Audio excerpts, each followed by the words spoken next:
चलो continuing with gas liquid chromatography.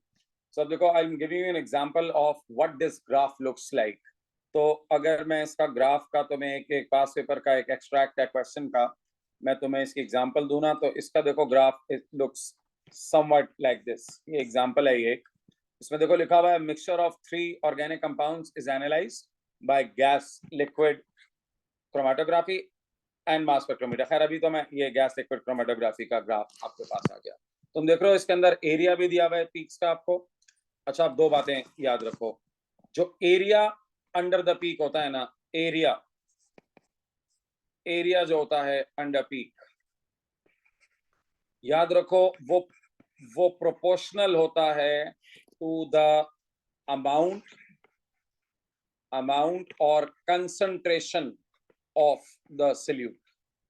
Amount और concentration of the solute. ठीक है, एक चीज. So area under the peak, देखो तुम्हारे पास एरिया अंडर द पीक यहाँ पे दिए हुए हैं. So area under the peak is directly proportional to amount और कंसंट्रेशन ऑफ द सॉल्यूट. जिसका अमाउंट ज्यादा होगा या जिसकी कंसंट्रेशन ज्यादा होगी, देखो उसकी पीक बड़ी है. सो इसके अंदर देयरफॉर एल की highest concentration of L is highest. ठीक है, इस केस में. ठीक है, and concentration of J is least. इस एग्जांपल में, in this example, concentration of J is least. ठीक है. अच्छा, एक और बात भी याद रखना, क्योंकि ये पीक्स जो है ना, ये ऑलमोस्ट ट्रायंगल्स हैं. नजर आ रही है तुम लोगों को? ये peaks are almost a triangle. So area देखो, अगर आपको कहा जाए परसेंटेज ऑफ किसी भी, अच्छा तुम लोगों को ये एग्जांपल नोट्स में कॉपी करने की जरूरत नहीं है, ये फैक्ट्स कॉपी कर लो. ठीक है, ये एग्जांपल नोट्स में कॉपी करने की जरूरत नहीं, बस फैक्ट्स कॉपी कर लो. सो ये वाला फैक्ट कॉपी कर लो कि area under the peak is proportional to the amount और कंसंट्रेशन ऑफ सॉल्यूट. ठीक है. अच्छा, अब जरा इसके अंदर ये देखो कि अगर तुमसे एग्जामिनर कहे परसेंटेज ऑफ अ सॉल्यूट, तो परसेंटेज ऑफ अ सॉल्यूट का लिख लिया ये. ठीक है, अब देखो, अगर तुम्हें एग्जामिनर कहे कि परसेंटेज ऑफ सॉल्यूट, तो इसका क्या होता है? इसका मतलब होता है area off peak of solute, जिसकी परसेंटेज भी निकालनी है, divided by total area of all peaks. Total area of all peaks multiply by 100. ठीक है, तो ये परसेंटेज ऑफ सॉल्यूट मिल जाती है तुम्हें कि ये सॉल्यूट कितने परसेंट है. एग्जांपल, अगर तुम्हें कहा जाए परसेंटेज ऑफ एल, ठीक है, तो परसेंटेज ऑफ एल निकालने के लिए आप कहेंगे एरिया ऑफ एल. अच्छा, एरिया ये ऑलमोस्ट ट्रायंगल का एरिया है ना. सो एरिया ऑफ एल जरा देखिएगा, which is equal to half into base into height. ठीक है. अच्छा, base of L and height of L, मैं यहां पर एल कर देता हूं, base into height of L. ठीक, डिवाइडेड बाय टोटल एरिया. ठीक है. अच्छा, टोटल एरिया तुम समझ गए ना, तीनों ट्रायंगल्स का एरिया. मैं उसको पूरा फॉर्मूला क्या लिखूं? ठीक है, मल्टीप्लाइड बाय 100.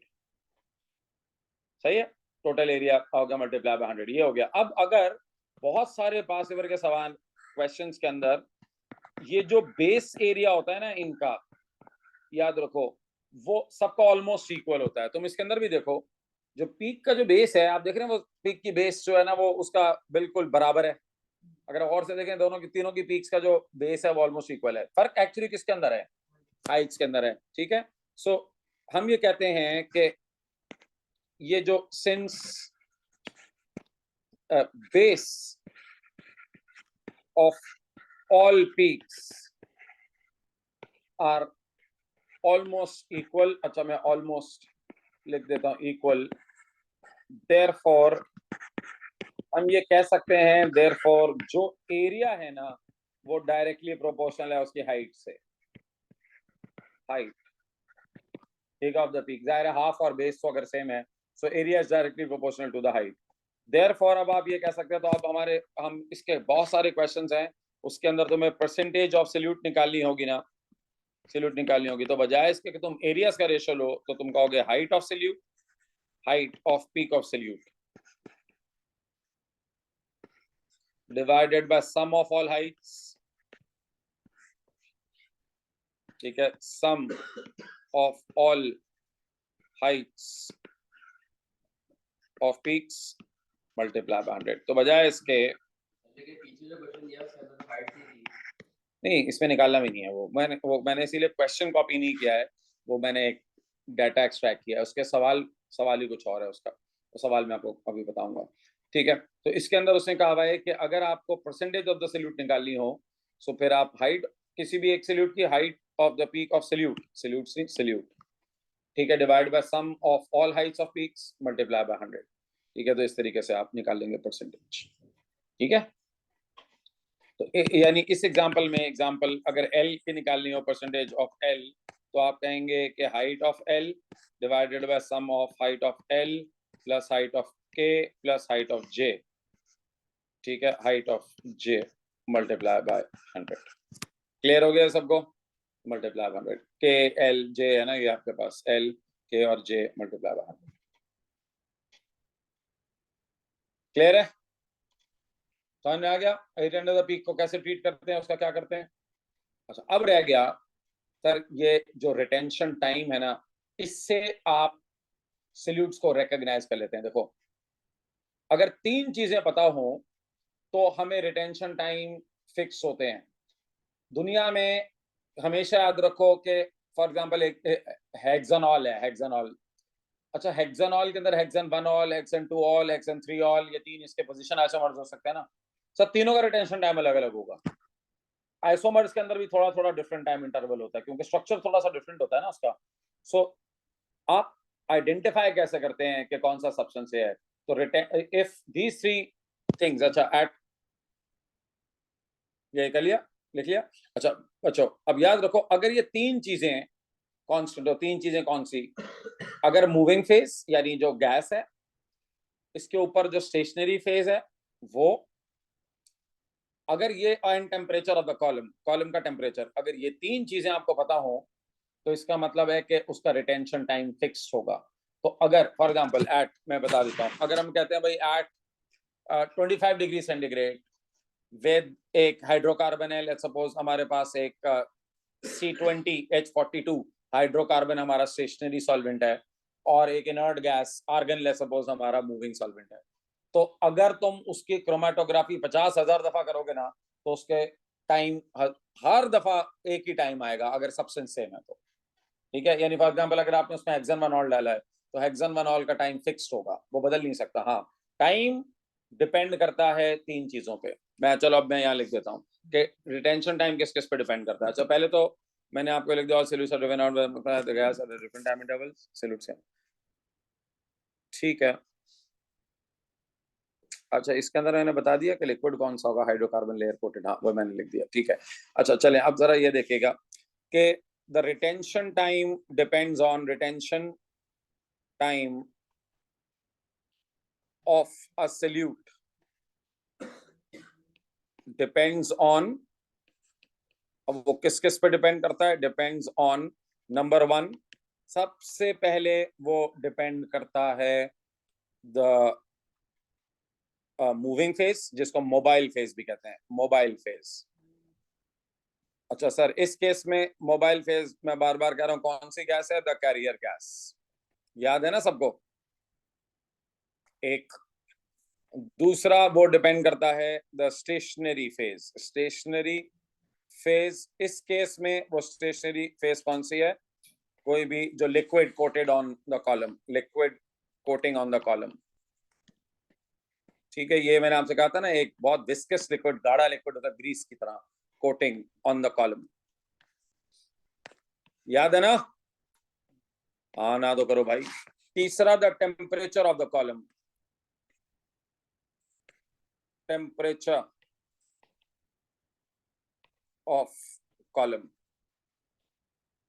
ठीक है। और चौथा डिपेंड करता है on the type of solute, on the solute, ठीक है। द टाइप, यानी ज़ाहिर है टाइप ऑफ सॉल्यूट का मतलब है यह है कि एक्चुअली सॉल्यूट इटसेल्फ ना, अलग अलग सॉल्यूट्स के हैं, कंसंट्रेशन से टाइम डिपेंड नहीं करता, वो तो area under the peak depend करता है, ठीक है।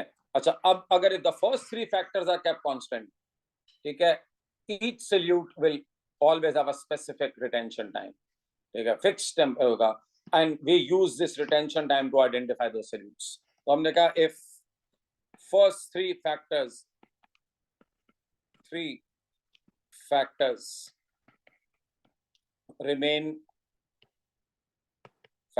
remain constant, then a solute will have a fixed retention time.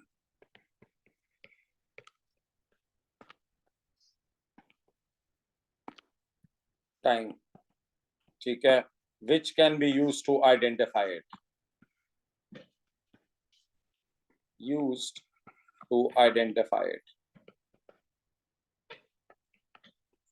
ठीक है, तो मैंने आपसे कहा ना, देखो यार ये काम तुम लोगों को नहीं करना बैठ के कि यार क्या टेम्परेचर है।